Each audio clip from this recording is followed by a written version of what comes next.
pada kali ini kami kakak-kakak semuanya bakal ngejelasin tentang aktivitas alam terbuka, khususnya peta pita dan penjelajahannya. Nah, sebelum dari itu, izinkan kakak-kakak semuanya memperkenalkan diri. Kakak Febi Ontinalinggung. Saya Nurul Syafitri Tanjung. Saya Umi Ifro. Saya Widya Ramadhani. Baik, terima kasih. Nah, yang pertama, adik-adik, kakak mau nanya nih, adik-adik sebelumnya udah pernah dengar peta pita nggak? Belum pernah ya? Nah, baik, kakak jelasin ya. Peta pita itu adalah gambaran keadaan daerah atau wilayah yang dilewati dalam suatu perjalanan atau penjelajahan yang digambarkan pada gulungan kertas berbentuk pita. Disebut pita pita karena kertas yang digunakan digambar atau digarap digulung seperti pita, mesin pik. Peta pita dan peta perjalanan merupakan materi latihan kepramukaan yang sangat penting untuk mengembangkan rasa cinta alam dan penguasaan lingkungan. Penerapan pengetahuan tentang pita serta keterampilan bekerja dalam kelompok dengan teliti dan kompak dan kebersamaan. Nah, Pak simpulin nih, peta pita itu adalah peta yang dibuat dalam sebuah kertas nih dengan menggunakan aksen gambar-gambar alam. Contohnya ada gambar pohon, gambar jalan, itu digunakan pada kegiatan pramuka. Nah, gitu. Setelah itu pita yang dalam kertas tadi digulung, dibentuk diikat dengan pita. Makanya disebut dengan peta pita gitu. Yang kedua, kakak bakal jelasin yaitu kegunaan dari peta pita ini. Kegunaan dari peta pita ini yang pertama yaitu sebagai pedoman atau petunjuk perjalanan. Nah, peta pita ini bertujuan untuk sebagai petunjuk. Nah, kan kalau pramuka kan mau dibikin jelajah alam kan? Kalau jelajah alam enggak? Contohnya disembunyiin sesuatu nih, kata karun atau isinya sesuatu hadiah nih, disuruh setiap kelompok mencarinya menggunakan peta pita ini. Jadi ini sebagai petunjuk untuk menuju kata karun yang disebutkan tersebut gitu. Yang kedua yaitu sebagai dokumentasi perjalanan. Tahu nggak dokumentasi? Dokumentasi itu kayak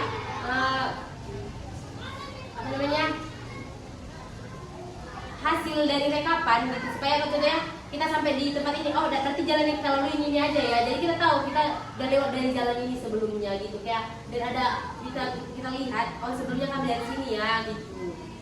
Dan ketiga yaitu sebagai pedoman untuk membuat peta wilayah. Dengan pedoman peta pita dengan mudah kita dapat membuat peta wilayah tertentu, tinggal penyesuaian dengan skala yang diperlukan. Tahu skala yang diperlukan maksudnya gimana? Skala yang diperlukan itu contohnya 1:1000. 1:1000 itu diartikan dengan 1 di kehidupan nyata itu diperkecil dengan 1000 kali di kertas. Jadi kan ini besar nih wilayahnya, di kertas kan jadi kecil kan? Itu namanya diperkecil sebanyak 1000 kali. Kalau 1:2000 diperkecil sebanyak 2000 kali gitu maksudnya. Oke, demikian yang kakak jelasin. Selanjutnya bakal dijelasin oleh Kak Nurul. Kak Umi.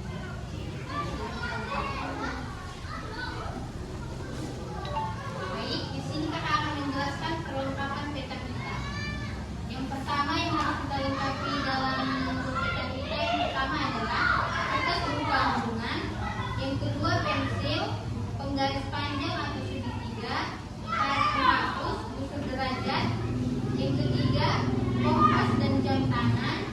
Yang keempat tali atau sebagai pengukur jarak, biasanya untuk jarak dekat, jarak jauh biasanya menggunakan langkah.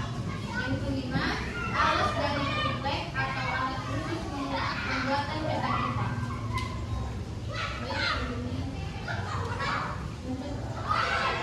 Baik, di sini kakak akan menggambarkan contoh-contoh dari gambar dari peta pita ya. Yang pertama itu untuk sungai, jalan, dan jembatan.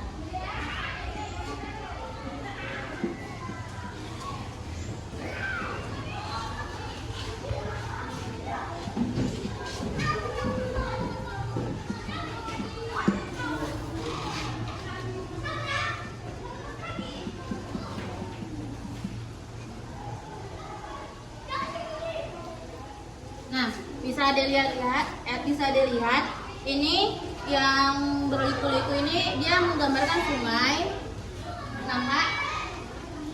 Lalu yang ini tuh dia jalan dan ini tuh dia jembatan. Jadi misalnya nanti melakukan penjelajahan, misalnya adik jalan terus ngeliat kode ini harus jalan, terus ada nampak ini di bawahnya ini sungai, kan biasanya kita di sini tuh kan di jalan. Oh berarti kita sudah melewati ini. Nah step selanjutnya itu kita harus mencari apa, misalnya pohon. Misalnya tiang listrik itu kan, tiang listrik itu gambarnya gini aja. Nah misalnya habis dari sini kita harus mencari tiang listrik nih, kita jalan terus oh itu nampak tiang listrik, berarti kita jalan ke situ. Habis itu dari step itu kita lihat ada step apa lagi yang harus kita lalui gitu kan. Misalnya ada masjid.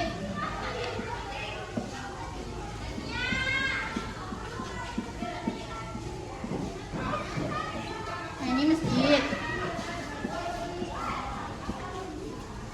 Terus ini gereja.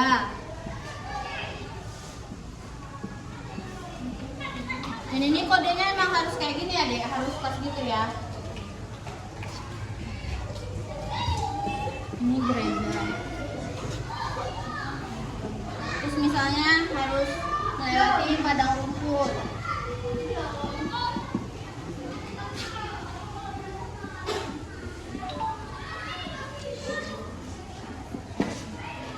Nah, misalnya sudah melewati ini semua, nanti bakal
berikut ini beberapa gambar dari contoh peta kita seperti ini.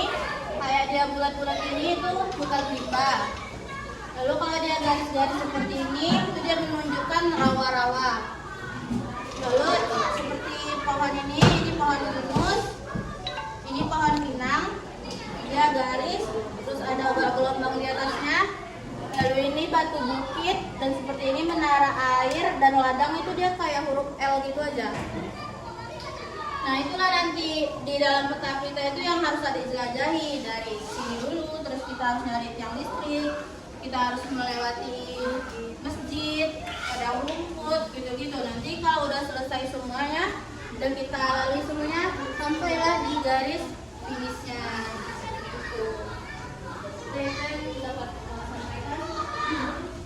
Oke baik, terima kasih. Untuk materi selanjutnya akan dijelaskan oleh Audi.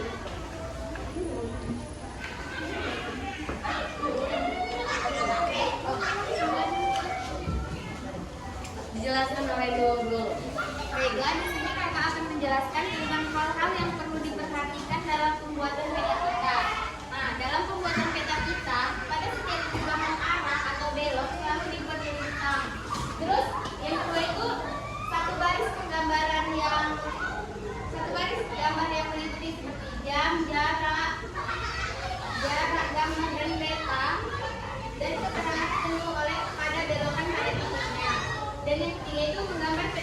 dimulai dari bawah ke atas. Bagian yang sudah digambar digurit terus diarahkan ke belakang. Terus yang keempat ini perbandingan pada setiap bagian kolom gambar hanyalah tanda-tanda yang penting saja, mudah dikenal dan tidak perlu semua keadaan medan digambarkan pada kolom tertentu. Jadi semua itu nggak harus digambarkan. Terus yang terakhir, apabila ada tanda-tanda di medan yang ternyata tidak terdapat pada tanda-tanda peta seperti peta fotografi, maka disusunlah menggambarkan bentuk mirip peta seperti aslinya saja.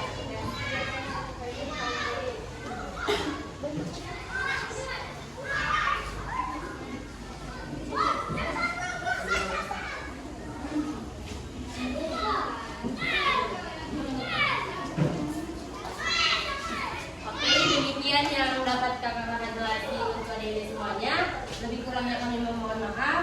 Sekian dan terima kasih. Selamat pagi semuanya.